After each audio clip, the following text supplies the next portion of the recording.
got a lot of guys out there that are consistent. And what I mean by consistent, I mean they are like doing shows once a week. They are everywhere. You know what I'm saying? They are all over the internet. They are all over Facebook. They're all on Twitter. I mean, there's some guys out there that are viral. You know what I mean? I really can't say there's a best in town. I really can't say that, but I think that I think Jay Moses would be one of the guys that is actually consistent. That is actually consistent. That is actually doing shows. That is staying under the Spam Act. Staying under the Spam Act. Actually posting a lot of stuff on Facebook and Twitter. For the most part, that's what I can see right now. There's some other guys out there.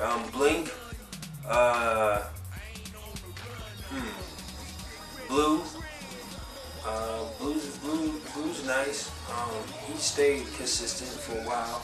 I think that the consistency, staying on it, giving what people want, I think could put you in the category of being one of the top artists in Champaign-Urbana. The people, giving the people that listen to my music what they want to hear. You know what I mean? It's been some requests from people. They say, okay, we know you from the hood. We know you do a lot of hood music. You do a lot of stuff, for people that are in poverty stricken environments and all this stuff. But do something inspirational. You have to be versatile. You have to be versatile with your music. Because if you just target towards one group of people, the people out there in the street, the people that are struggling, those are really the only people that are actually going to listen to your music. So you have to be versatile. You know what I'm saying? You have to do hood music. You got to do an inspirational song. You got to do a song for the ladies. You got to do something sexy and sensual, you know what I'm saying, for the ladies. You gotta do something hardcore and gangster for the fellas. You gotta do something for the kids. You gotta do something for, the people in Haiti. You gotta do something for the people that are, still struggling from the aftermath of Katrina. So you have to broaden your horizon. You just can't just do one kind of genre of music. 2 mixtapes, and one actually debut album. The first mixtape was the inauguration mixtape, and I did that a year ago. The Attacked by Many, Defeated by None album, that was my debut album after the mixtape, and now this new one I have that's out, that's #1 draft pick. So I got 3 albums out. Actually, I'm thinking about working on the 4th. I'm gonna take my time with that. And I've also been, I'm also working on some a soundtrack for Pee-wee's videography. Pee-wee's a guy that was actually into a lot of stuff in the Kankakee, and it's a videography, and it's also a full-length feature film that I'll be acting in, and also I'm doing a couple songs on the soundtrack. So that's what I'm doing. Well, it's music. You know what I mean?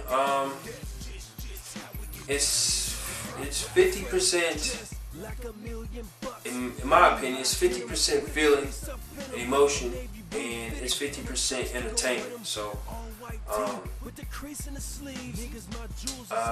I think that for the most part, my wife listens to my music, and some of the guys in my family listen to my music.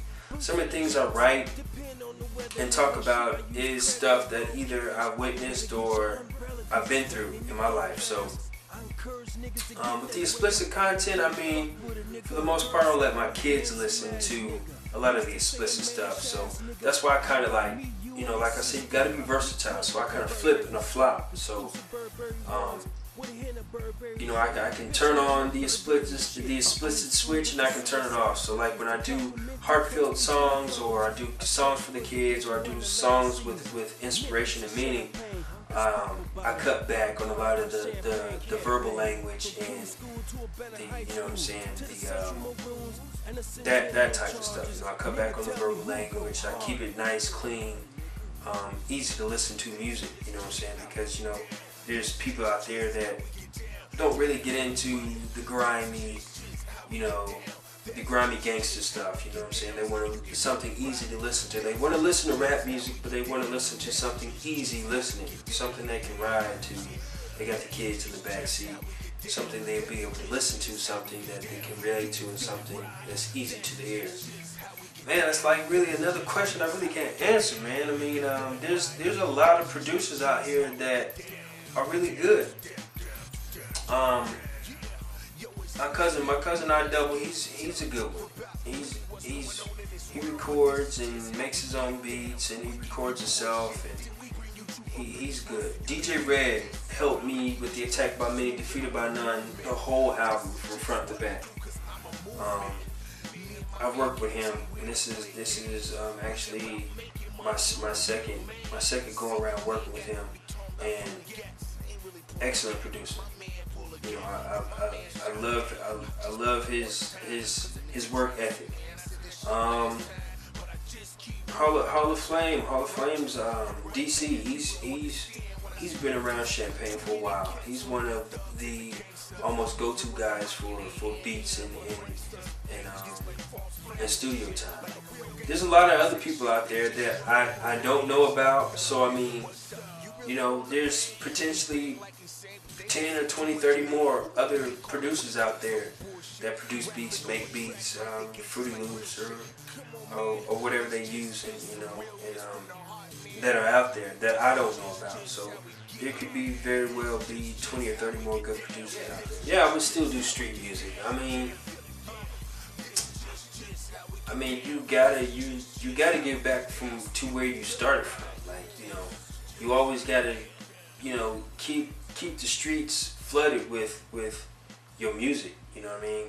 You always gotta do that. You always gotta give back. I mean, if I were signed today, tomorrow, yeah, I would be signed. But I mean, you know, street music, you always gotta keep that out there. You always gotta throw that under the table. You know, your commercial stuff, your industry stuff, is for the industry. But you always gotta come back and get a hood, you know, or get a streets from what you started. The Freemasonry stuff and the Illuminati. I mean,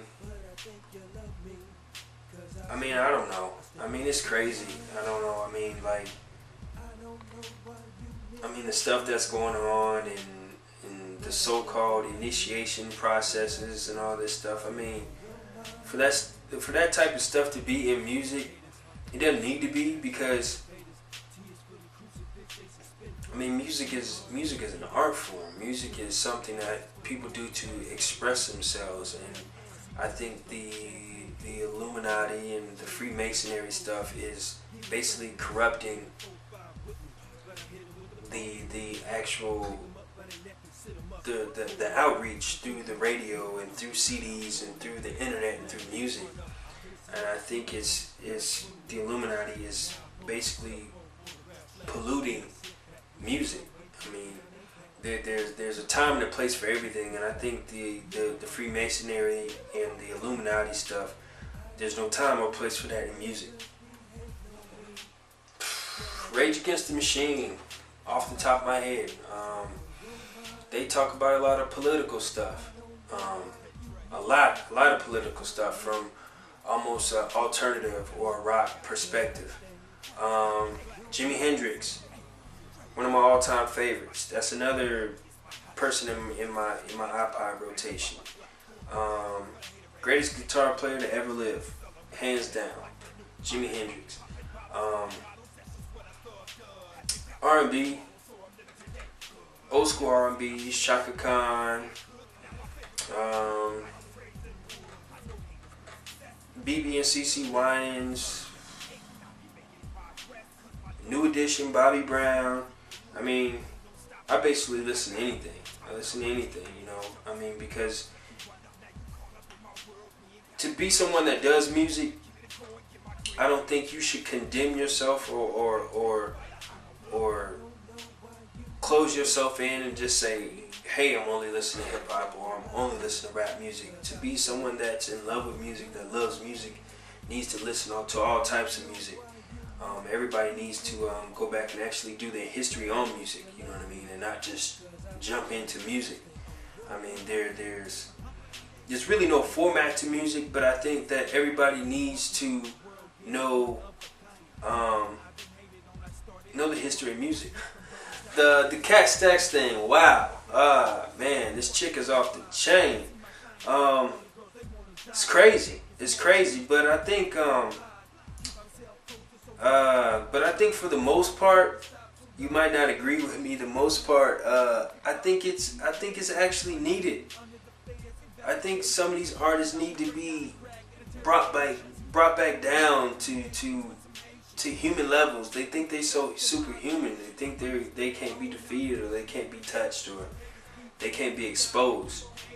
I think the way she's doing it is bogus, but I think it needs to be done. You know, because a lot of cats out here talking about they ain't tricking and they got money and they ain't doing this, but they doing this and they doing that, and you actually got somebody out there that's actually exposing them. I think it's needed. They needed to do it. They should have did it.